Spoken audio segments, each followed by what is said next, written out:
higher education needs to change.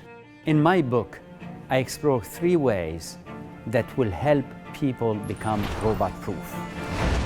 Learners need to master the new literacies. They need to understand technology, they need to understand the impact of technology and data, and they need to focus on what makes humans unique. The best way to master this new literacy is by integrating the classroom experience and the world experience. This is experiential learning. Machines are smart and will get smarter. That means that no one is set for life. In order to remain ahead of these machines, lifelong learning is a necessity.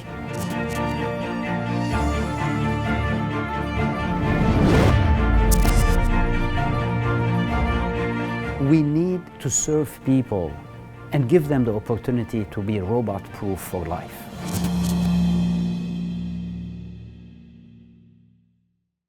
Ladies and gentlemen, please welcome President Joseph E. Aoun.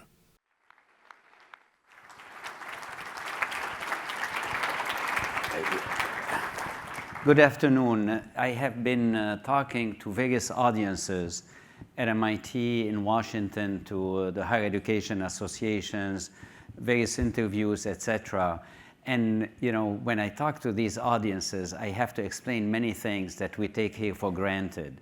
So we are in a completely different situation here for 2 reasons. One is that I don't need to explain anything, and second, more importantly, is the book is really about Northeastern. Its history, its past, its present, and its future. And it's also a history of what it has been done and what's being done.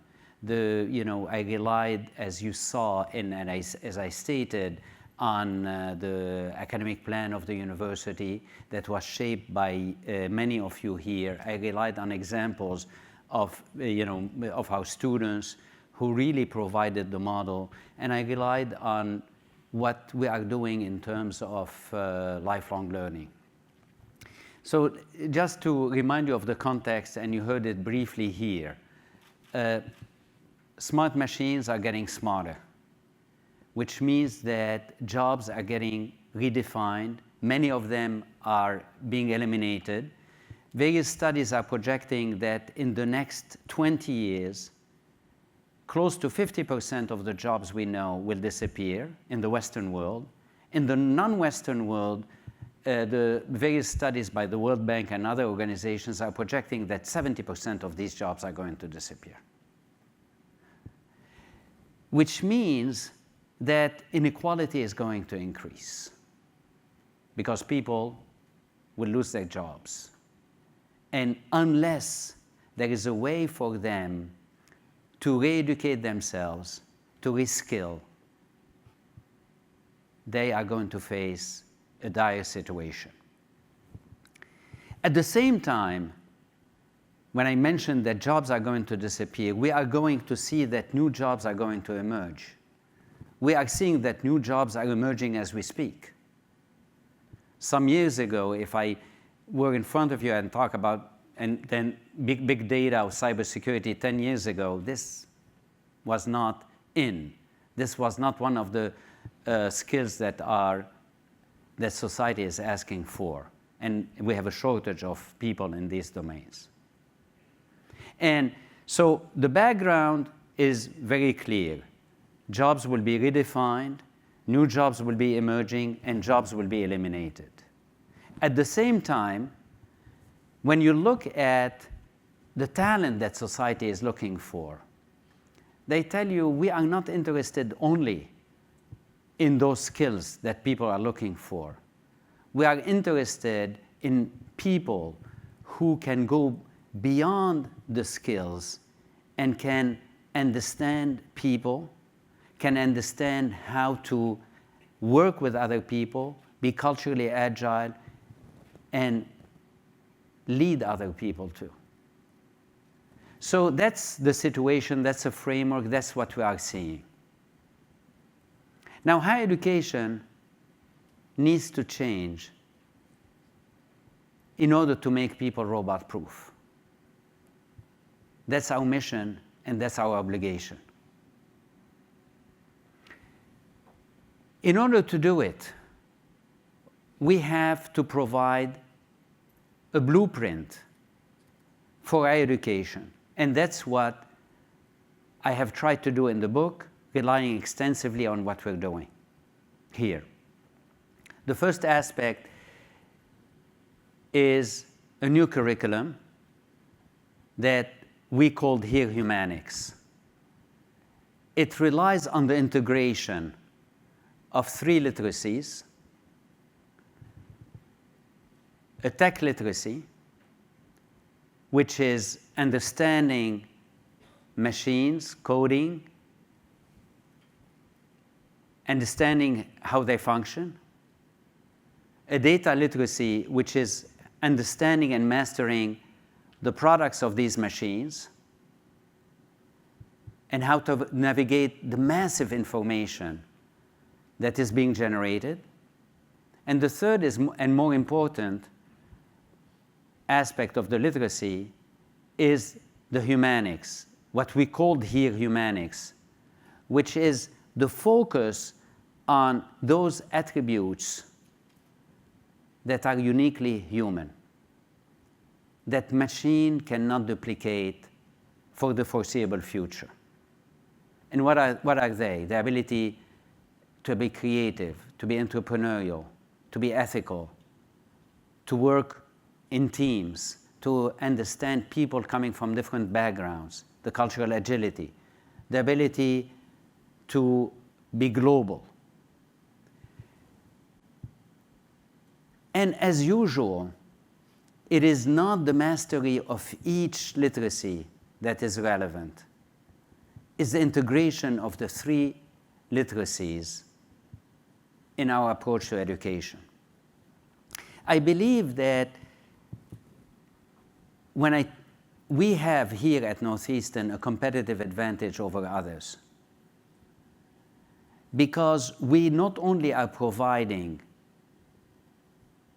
the new curriculum, humanics, but we are providing a way for every learner to master these literacies through experiential education,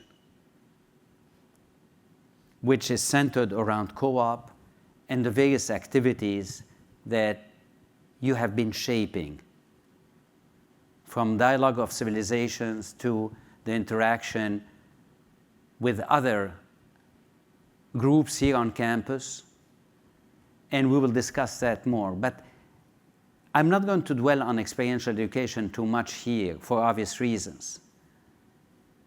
But ultimately, the purpose of experiential education is to allow every learner to test his or her knowledge, to make it a reality, to understand what they are good at, to understand what they are not good at, to understand ultimately themselves and others.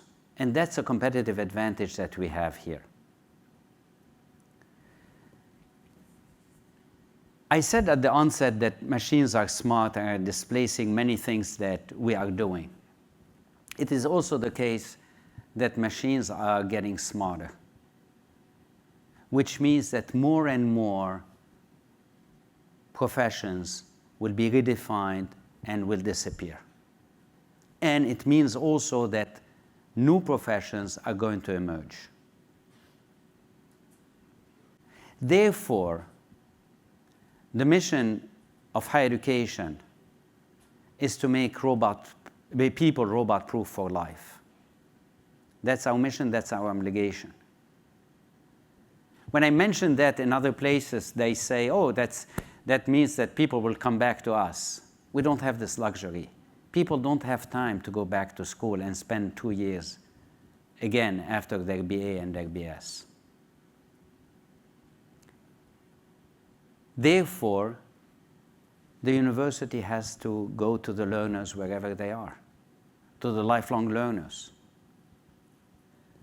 But in so doing, we have to think about their time constraints. we have to think about their needs. So our curricula have to be shaped by bringing to the table the people who are living in the real world, the various companies and other institutions that have needs, and ourselves, and say, what are we trying to achieve, and how are you going to achieve it? When you work with lifelong learners, you have to go to them, and you have to provide a curriculum based on their needs. It has to be on demand. It has to be personalized. It has to be customized. This is not easy for higher education in general, because we know how to shape a degree, how to shape a curriculum based on what we have done for hundreds of years. And the opportunity now is to start thinking about personalizing, customizing. It's going to lead us to rethink the notion of degrees too. It's going to lead us to rethink the role of lifelong learning in higher education.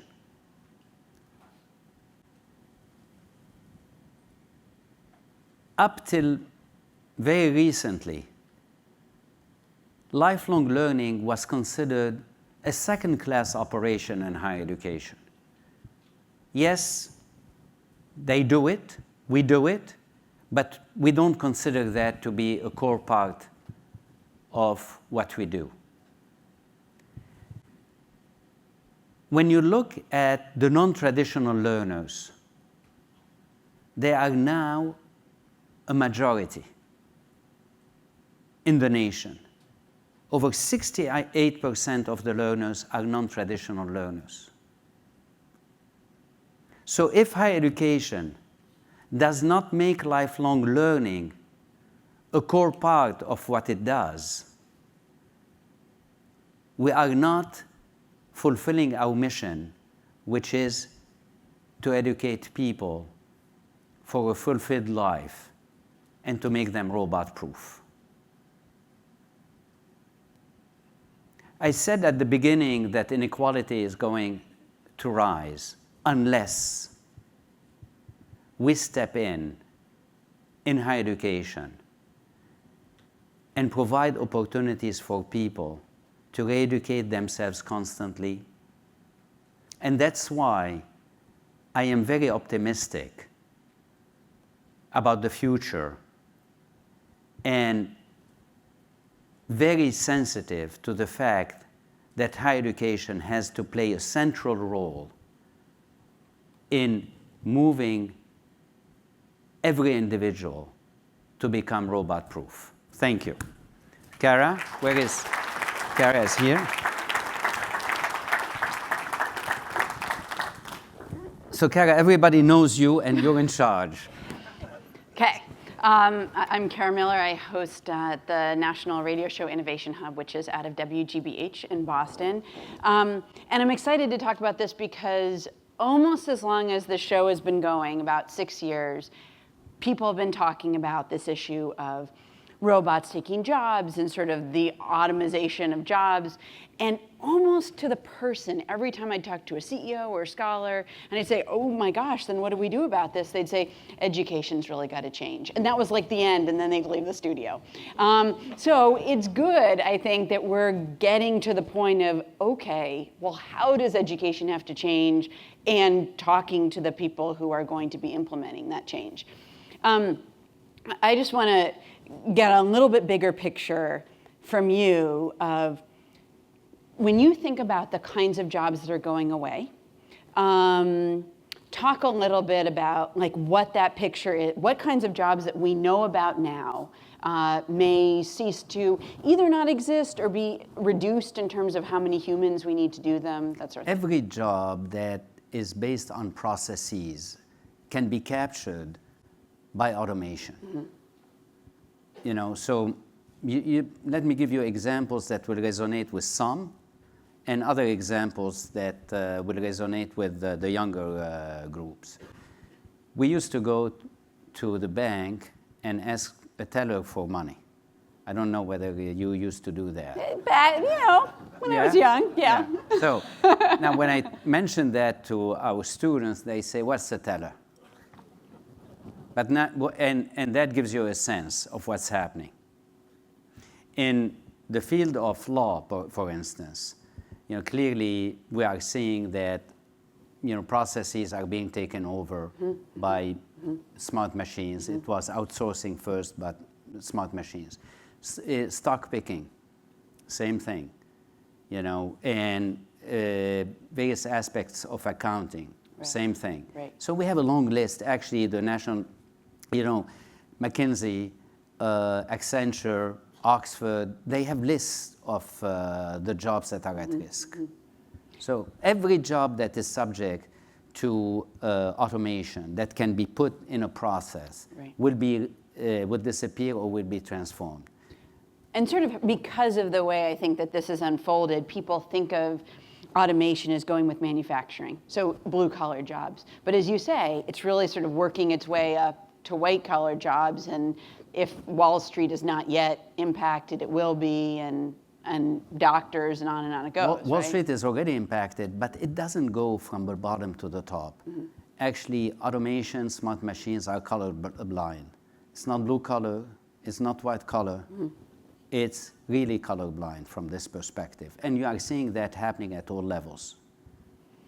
So if we look at, we'll mostly talk about college, but if we look at non-college, before you get to college, do you see education in K through 12 changing at all to reflect the change in jobs? Because some of the first public schools were right here in Massachusetts, and they were in response to another revolution in jobs, the Industrial Revolution, and the idea was, train people to not be able to just work in agriculture, but to be able to work in factories. In some ways, we still have that system, train people to work in factories. Apart from college, do you see major changes going on to sort of suit what's coming down the pike? Various educators have been writing about the fact that the K through 12 is the place where you lose your creativity and you start conforming. And clearly we have to bring back this aspect if indeed this is the case, that we're losing that. The second aspect is, for the K through 12, is that experiential education can become a very powerful a tool that you have as an educator, because it allows your students to explore the world and to see what's happening and to understand what they need to do and what they could do. And as a matter of fact, here at Northeastern, my colleague last summer brought 70 educators from various schools nationwide and from Canada, precisely to have workshops on experiential education.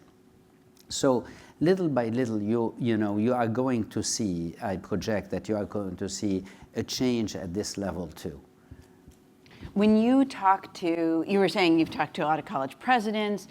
When you talk to people who are running, institutions of higher education, do you sense concern?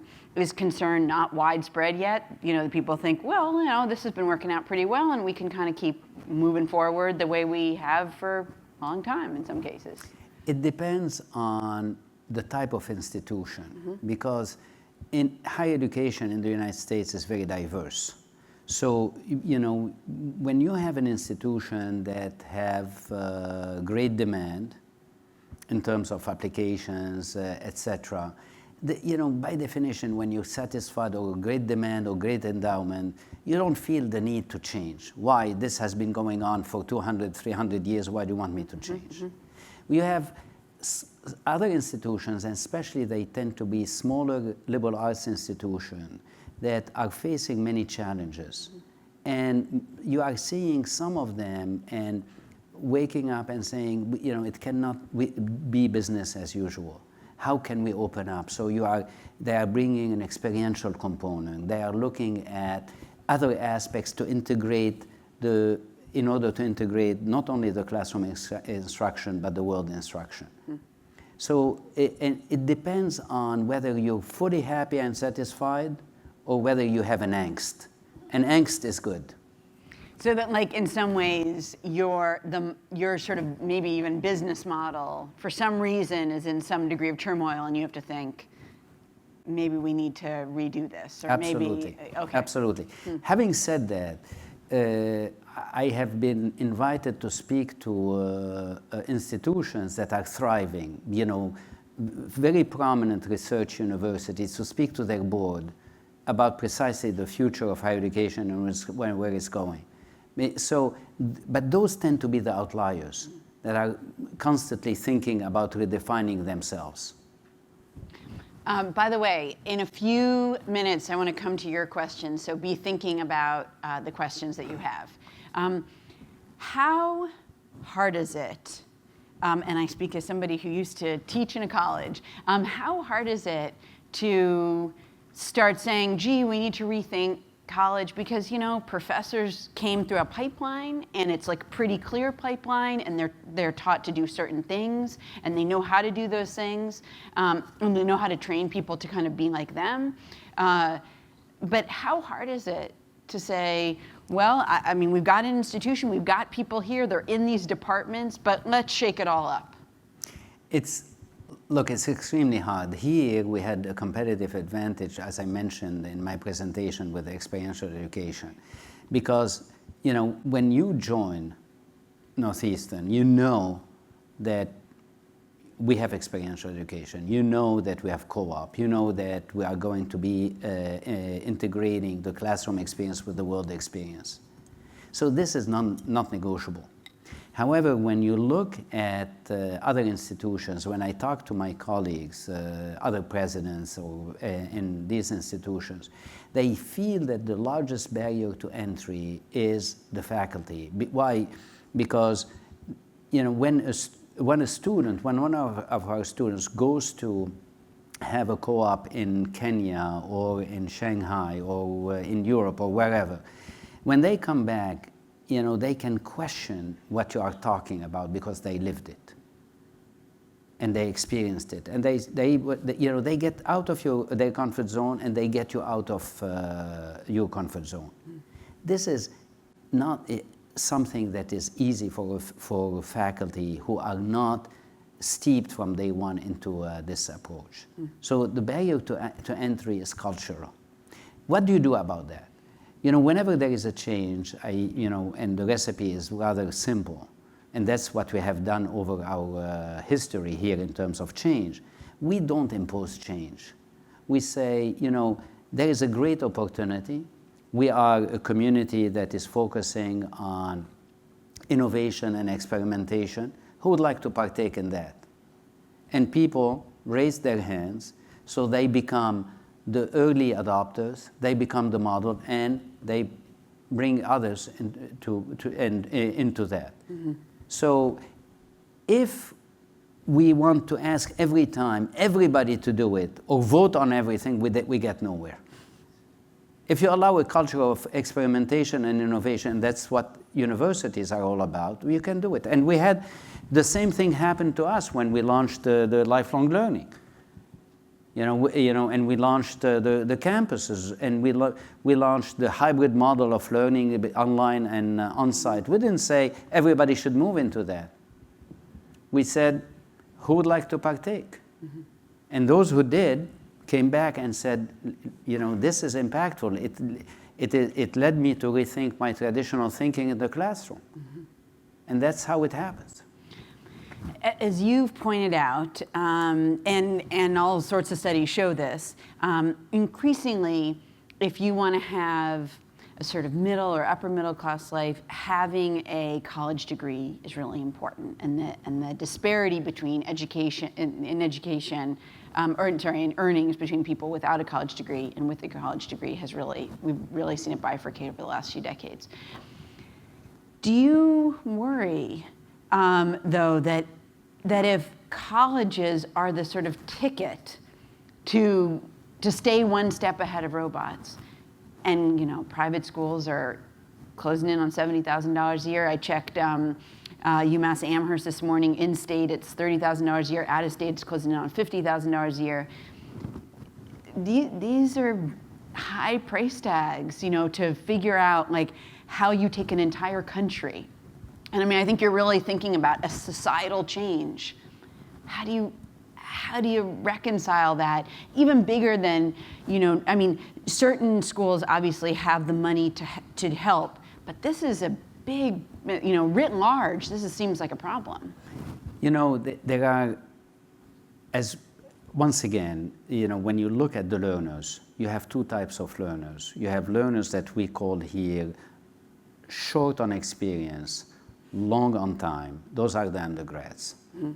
And then you have the learners who are long on experience, short of time. Those are the adult learners. Mm-hmm. Now, if we look at what is happening in both cases, the traditional notions are changing. The traditional notions of four-year colleges, etc., are changing in the following way.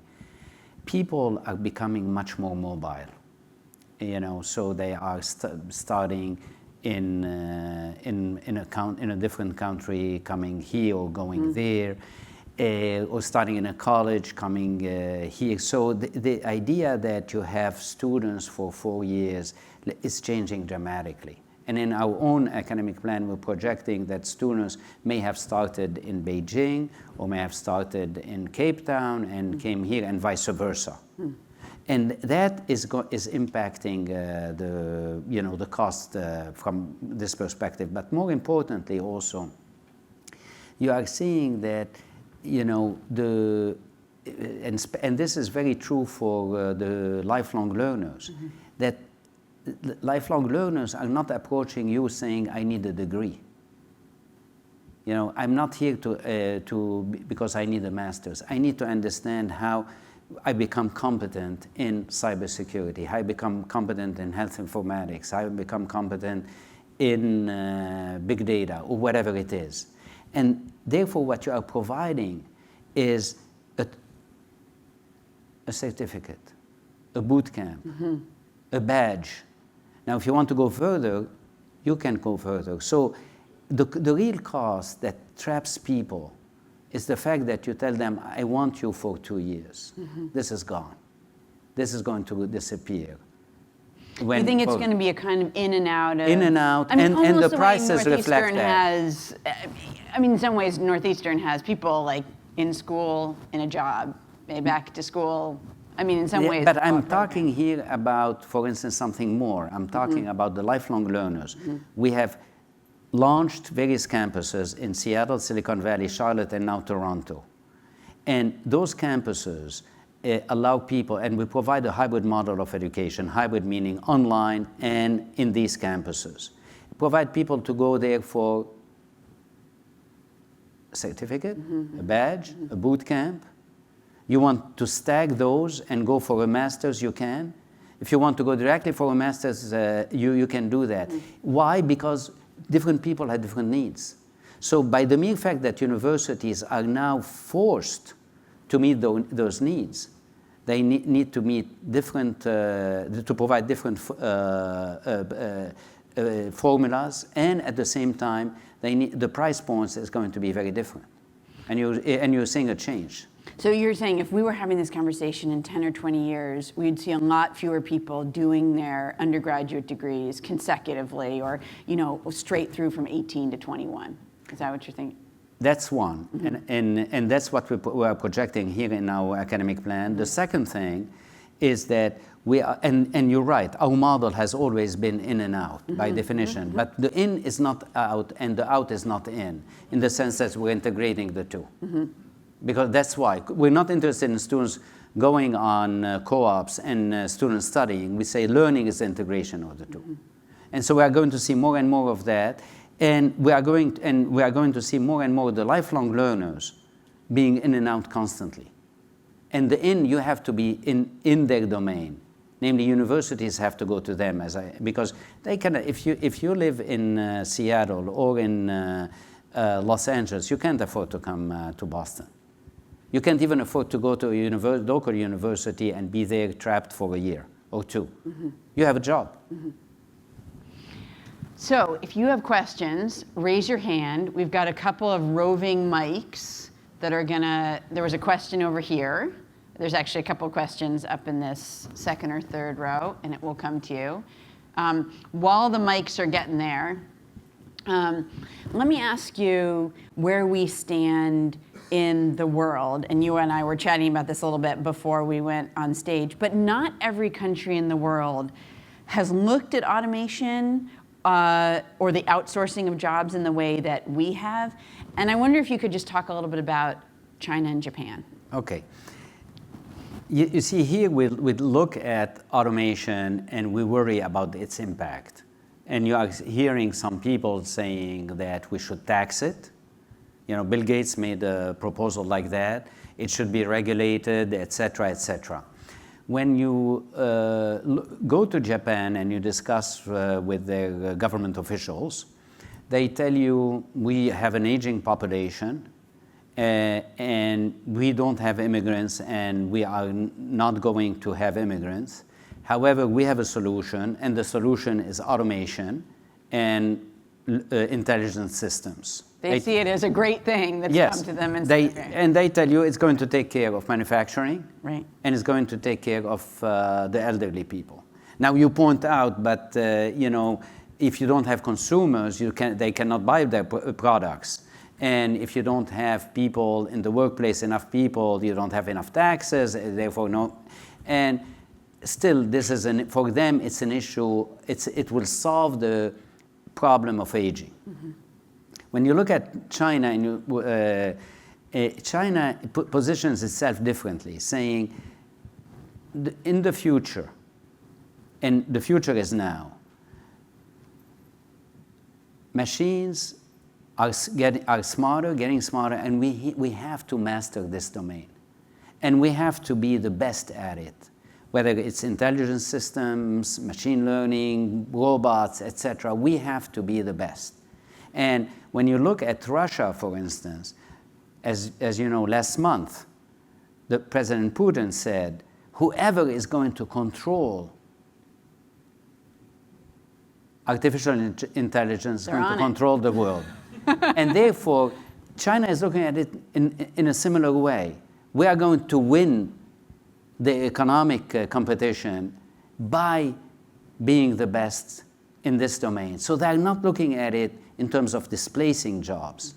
Now, when you, as I mentioned to you, when you go to Europe and you look at Europe, Europe has a different perspective. For instance, the UK is saying this is going to happen. It is worrisome. And what we need to do is they have now proposals to ask each company to set aside a percentage of its margins that in order to re-educate people and reskill people. So it's fascinating to see how people are reacting to the same issue in different ways. It's so interesting to think about China and thinking about the notion of saying, you know, automation is coming, we're going to be number one. We had a presidential election last year that in a lot of ways was about jobs, and there's a lot of talk about jobs and jobs disappearing and people's angst about jobs. I don't remember automation or robots hardly coming up at all, not from the candidates, not from moderators. It just was like the missing, you know, our approach and China's approach, so different. So the microphone that's over here, great. Hello. Hi, Jordan. How are you? Hi. All right, so my name is Jordan. I graduated from Northeastern in 2011, African American Studies, Political Science double major. I'm currently a Reverend Dr. Martin Luther King Fellow out of the John D. O'Brien African American Institute, getting my master's in urban informatics. I read your book and a lot to talk about. I think the biggest thing that really struck home with me and that I wanted to get your opinion on was, as a lifelong learner and global citizen, I do believe that, we are flooded with data, and big data can help us in a lot of ways. That's why I'm here studying urban informatics and just finished my first coding project. I'm more curious, though, about the cultural agility aspect that you talked about. When I was in undergrad, I had a lot of experiences growing up from the West Coast on a farm to living in Boston to kind of experience culture, go on one of the first dialogues, those type of things. I'm curious about how you see measuring cultural agility, and then what emphasis, I guess, or duty is it on the university once they know the cultural agility of their students to go about expanding upon that? It's great to go That's abroad, a great question, Jordan. have those experiences. But how do you measure it? Actually, I don't know whether my colleagues in the back asked you to ask this question. Like Cheatham, I see Cheatham over there. But, what they have done, what they are doing now, they have designed an app that is a coach for life, that will stay with you for life. That's as simple as that. This app will allow you to measure and where you are with respect to cultural agility, with respect to the global, respect to creativity, entrepreneurship, and every offering that the university provides to you, whether it's dialogue, a course, another experiential opportunity, will allow you to not only partake into that, but measure it and assess it. And it's already live with 1,000 students, and next year it will be live with all the students and also all the alumni. So there is hope for the alumni, because we never forget them. It will be with you for life.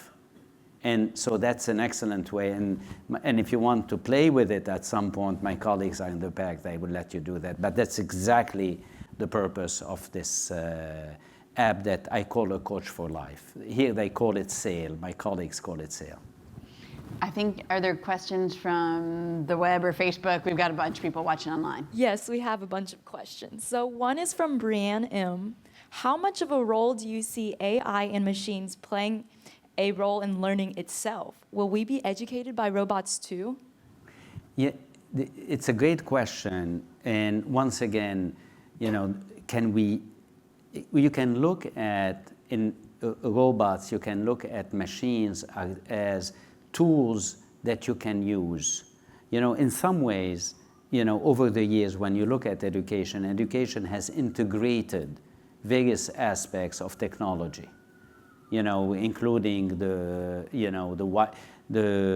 online education, including various aspects of technology that will allow you to do distance from blue jeans to others, and it will be another tool that you will be integrating, absolutely.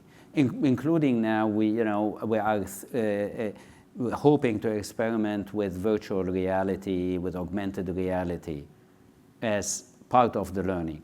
But are they going to substitute to make faculty obsolete? I hope not, because I'll lose my job. Okay? No, because now what happens is that the role of the faculty, of the people who are taking or are focusing on the learning with you, becomes much more elevated. It's focusing on precisely the working with you on making you think and making you create and making you engage in reality rather than absorbing knowledge. And that's what's exciting. So it frees us as faculty to do what we like to do best.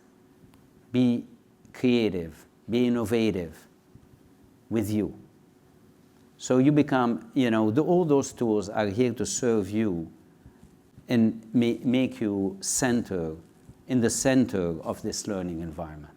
So they will be with us, but they will not replace you or replace me. And it seems like to some degree, if you Google something rather than go and look it up in an encyclopedia, you're already using technology, like that's already happened. Absolutely. In some ways, we've crossed that bridge. Absolutely, but Yeah. Google is a new encyclopedia, Wikipedia. Right. Absolutely. But- How many times, when I was growing up, I used to have an encyclopedia. I don't have that anymore. Do you have one? I do not have an so you encyclopedia. see? I do have a dictionary. It doesn't Yeah. get used a lot, but I do Yeah. have it. There was another question with microphone right there. Hi, President Aoun. Could you talk more about... I can't see you. Where are you? Oh, I'm right okay, here. hi. Hello. Okay. I'm Jack. I'm a fourth year here at Northeastern. Yeah, hi, Jack. My question is about measurements. Could you talk more about how do you measure how robot-proof a career and a person is? How do you measure humanics, and is it important to measure in the long term? Yeah, with respect to humanics and how you measure the cultural agility, the creativity, etc. As I mentioned, my colleagues have this coaching for life approach, and that will allow you as learner to measure that. In terms of being robot-proof for life, we have to work at it constantly, and which means that you are going to face your situations where you are on the verge of becoming obsolete. I faced that constantly, and this is why I like to sit down and talk to you, because you lead me into different ways of thinking, into different opportunities that I don't see. So education is here to help you remain robot-proof for life. You're not robot-proof once for all. And that's lifelong learning, and that's what we are doing. It's interesting because somebody who's 20 today will only be in their early 40s in 2040. But it's hard to imagine, and they might only be a third of the way into their career, but it's hard to imagine that the technology of 2017 it will be the technology of 2040. Right. That's going to be like cutting edge, that you learn C++ and you're done. Absolutely. Absolutely. Are there courses that you think people, if somebody was saying, I'm trying to design a schedule, I'm majoring in X, it doesn't really matter what it is, this is what I really am interested in, but around it I'm trying to fill in some things. Are there classes you think people should take that they don't take nearly enough? Yes, I think it goes both ways. So if you are in a very technical field, take a look at not only courses, but activities in the university that are those activities are going to allow you to push yourself into the domains that I mentioned, that the creativity, the entrepreneurship, the cultural agility, the global dimension, etc. And similarly, if you are, let's say, focusing on creativity, entrepreneurship, global, etc., try to understand what's happening, the revolutions that are happening in life, that are happening in materials, that are happening elsewhere.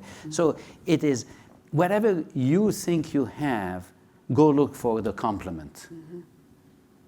The thing that is harder for you, or you don't know. That you don't know much. How can you be entrepreneurial today if you don't understand the life sciences revolutions, the revolutions that's happening in nanotechnology, in material? Go understand that. If you don't understand the world, if you don't understand the needs, if you don't understand the gap. So just complement that. Let's see if we can get maybe a couple of questions nearer to the back. I see a couple hands up over here. I don't know if our roving mic person can get there. Go right ahead. Hi, my name's Amanda, and I'm a 17-year-old freshman theater major. And I have a kind of specific question, but why are arts and artistic professions that are considered distinctly human professions and, for lack of a better term, like a robot-proof profession, like theater, which is a display of humanity, considered dying arts and undervalued in higher education and in K through 12? It's a great question, and it's also capturing a reality of today. It's not capturing necessarily the reality of the future. The following way, I have been talking to various people in various fields, including entertainment. And when you talk to people in entertainment, the projection is that because people may have more time for sometimes good reasons, or sometimes less good reasons, because they lose jobs, they need more entertainment. And therefore, they tell you that entertainment is a growth field, not a dying field. So that's one aspect, the immediate answer. So what is the society's approach to the arts today may change dramatically. We will need more art because that's a way not only for people to express their creativities, but also to entertain people. The second aspect is that it is, as I mentioned, in what when we talk about humanics here, we're talking about the integration of three types of literacies: the tech literacy, the data literacy, and the human literacy. So even as a theater major, you need to integrate the three. It will position you well to become robot-proof. So you see, no one can say, I have a field and therefore I stop in this field. It's very reminiscent of the question you asked. You understand theater, you understand the human subjects, complement it with what you don't understand, what you don't know. I just have to add something to that. I recently talked to Bill Burnett and Dave Evans, who teach this very popular course at Stanford called Designing Your Life. And they specifically singled out theater majors as like being some of the most agile people. And my senior producer is a theater major, so just so you know, you can always go into radio. There was another question right near there.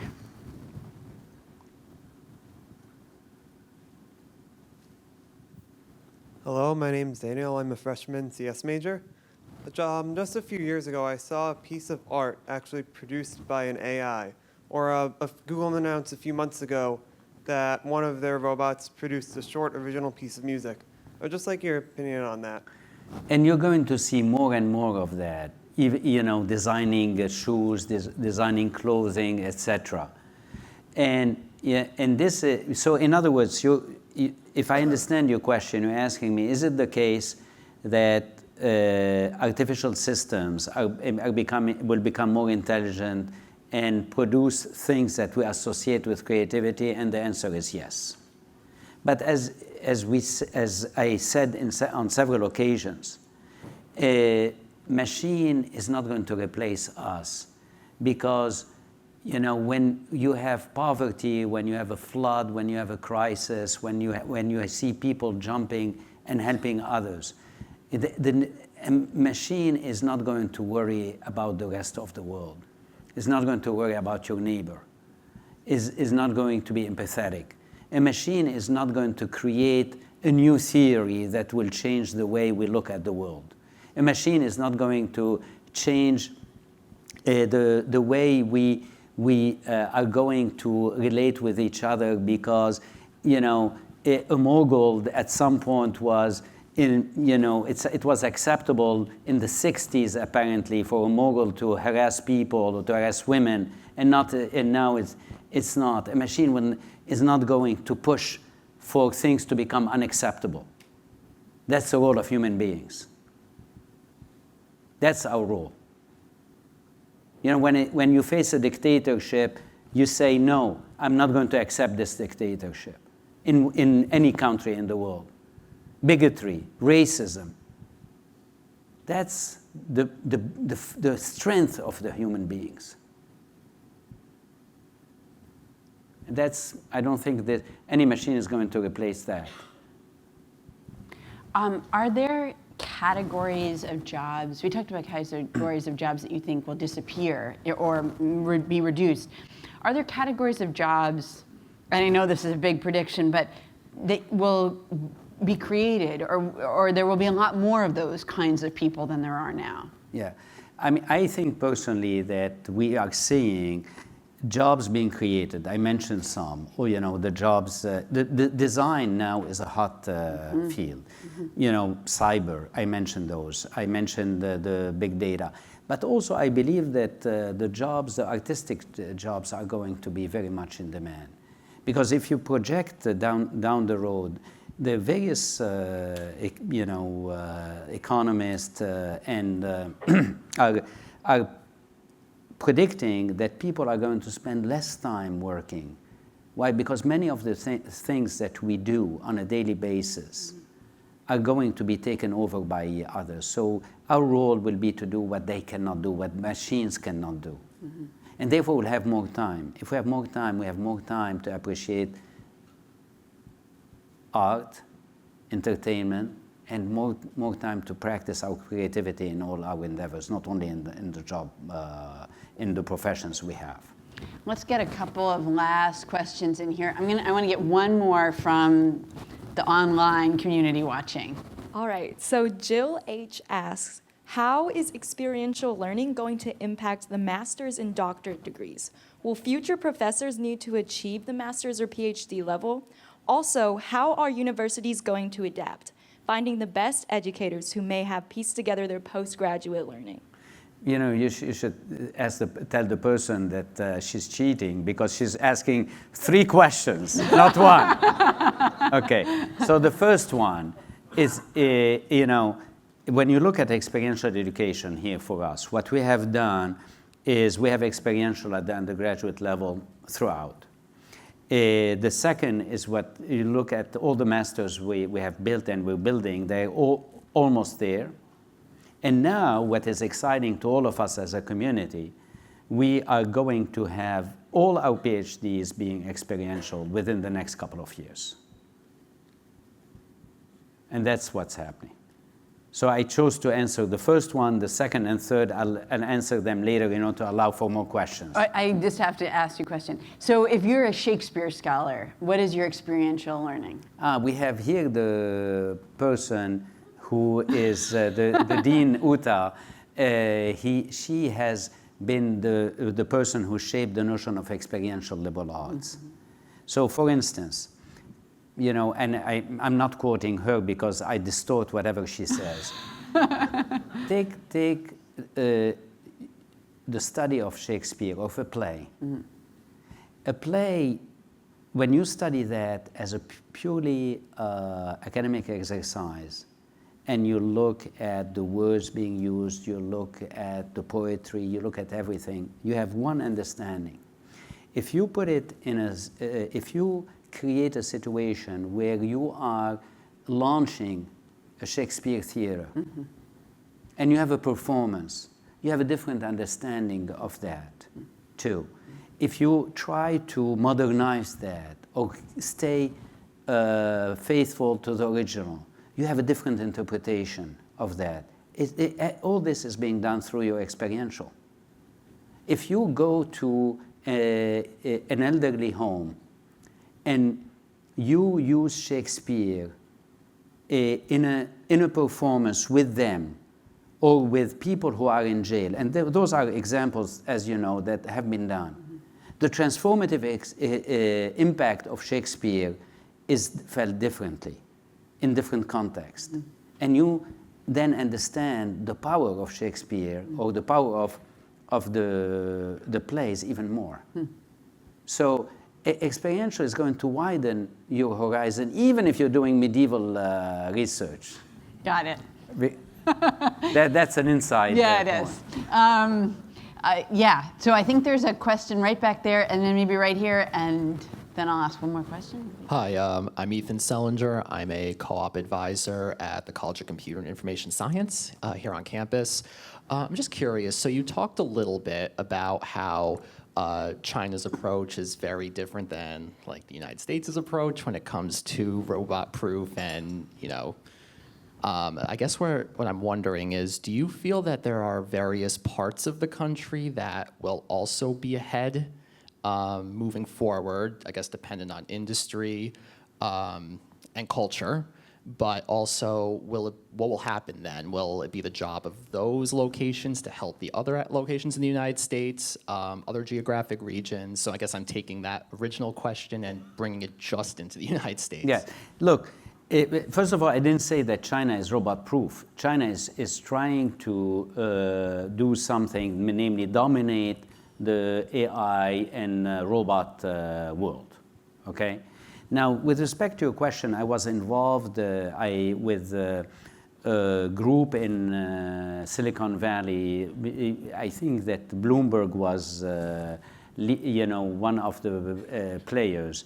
And what the Bloomberg folks did, they surveyed, the Bloomberg not-for-profit group surveyed, with the New America Foundation, they surveyed the truck drivers in the United States. And they said, your job is going to disappear. Do you worry about that? And the answer is no, we don't worry about that. So that tells you that sometimes, it's difficult for us to see our own reality. Because they say, look, it's not going to impact me if in the next 5 years, 10 years, and I'll be fine, I will retire. As a matter of fact, I was talking to a lawyer. My son is a lawyer, and I'm talking to a colleague, more senior colleague of his, and he said, I don't worry about that. It's going to happen. My jobs, lawyer jobs will be transformed drastically in the next 15, 20 years. I'll be retired by then. So some people don't want to face this reality. Now, the second part of your question is which parts of the country that are well positioned. The parts of the country that are well positioned are the parts such as Boston and other places where you have the possibility of not only knowledge creation and discovery, but also opportunities for people to put them into action. So, which tends to be the urban environments. They tend to be urban environments. And therefore, the third part is what's the obligation toward the places that are not going to be natural winners. And that's a great point. And you have two approaches to that. One is to try to revive dying industries. And it's not going to work. You cannot revive dying industries. The other is to say, for instance, what can I do to create opportunities there? And we had this weekend the CGIU here, and there were folks who have created opportunities for people who are completely at a disadvantage. So, for instance, I was interviewing panelists. I was playing your role, not as well as you, and one of them has created a school of design for footwear, and taking people from completely underprivileged communities without any education, and working with people, with famous athletes, with Nike, etc., and giving them design education, and that's one aspect. The other aspect is, like, we had another panelist, Year Up, where they take people, young people who essentially are not college bound, and they give them a training for 6 months in a field, and then give them an experiential component for 6 weeks in order to get them into the workplace. So, either we are going to step in, or no one is, because our government takes the approach of a laissez-faire here. That's for instance, going back to the situation, Secretary Mnuchin said, yeah, there will be a robotic and artificial intelligence revolution, but it will resolve itself. Society will find a way. Well, society doesn't find a way by itself.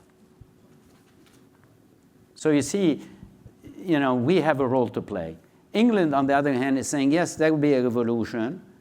It will impact people, Well, we are going to ask every corporation, company, whatever, to set aside a portion of the margin, the money they make, to help people. So you see, we live in different societies, and we have an opportunity to engage, and that's what you are seeing all around you, including many of our alums and many of our students, and many of our faculty and staff. I feel like we could go on forever. We've got a ton of questions, but let me ask you one final one, and it picks up on what you said. You write in the book about just over 50 years ago, a bunch of academics wrote to Lyndon Johnson and said, we see serious problems, there's going to be more technology taking jobs. But 200 years ago, we saw Luddites smashing hosiery factories in the UK saying, you know, gee, same problem, right? We see technology taking jobs. I wonder, do you think, oh, this is just another kind of turn in the cycle? Or do you think, I was talking to a venture capitalist in Silicon Valley not long ago, and he said, you know, amongst venture capitalists that he knows, almost everybody thinks there's going to have to be some major stepping in of the state, a universal basic income, for example, which some of you may have heard talking about, you know, where everybody gets a certain amount of money, $15,000 or something a year to start off with, and then you supplement it because maybe you can't make enough, you know. So talk about whether this is just another sort of turn of the wheel or this is something different. You see, look, when you talk to some people in, for instance, Silicon Valley, they tell you that, in fact, the people who are in tech disrupting are going to be big winners. Namely, almost the winner takes all approach.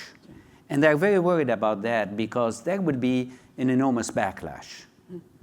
So the notion of universal basic income that some of them, like Zuckerberg, has been talking about, this is being tested now as we speak in some Scandinavian countries, in Canada, in some regions in Canada.